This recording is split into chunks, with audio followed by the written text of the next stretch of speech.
e-freelancing.com এর পক্ষ থেকে আজকে আমরা দেখব কিভাবে আমরা এমএস ওয়ার্ড ব্যবহার করে ডাটা এন্ট্রি ফর্ম তৈরি করতে পারি। তার জন্য প্রথমে আমরা ওয়ার্ড ওপেন করব। ওপেন করার পর আমরা উপরে দেখব অনেকগুলো option, file, home, insert.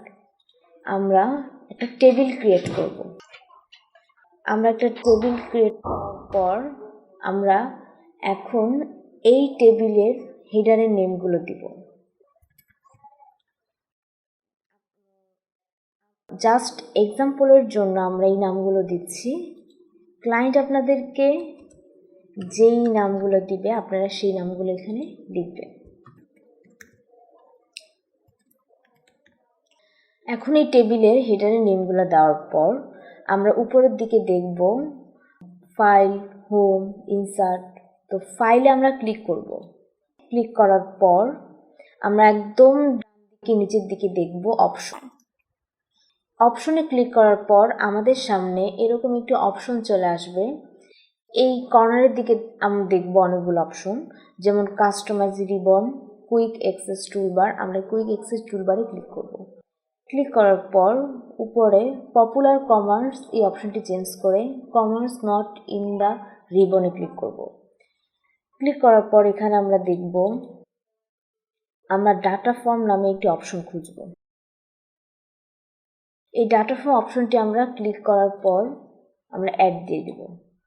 Add দিয়ে দিলে দেখব এই পাশে ডাটা ফর্মটা চলে আসবে এবং চলে আসার পর আমরা ওকে দিয়ে দেব।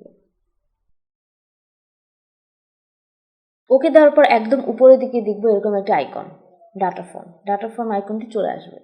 সো এখানে যদি আমরা ক্লিক করি তাহলে আমাদের সামনে ফর্মটি তৈরি হয়ে যাবে। এখন আমরা নেম দিব,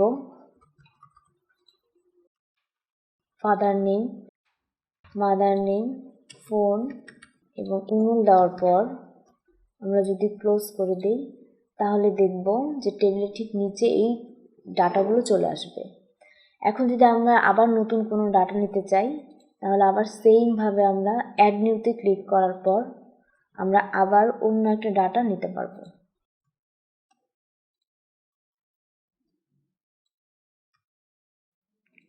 এবং সবগুলো দেওয়ার পর যদি আমরা আবার ক্লোজ দিয়ে দিই তাহলে আমাদের সেইমভাবে আবার ডাটাগুলো চলে আসবে।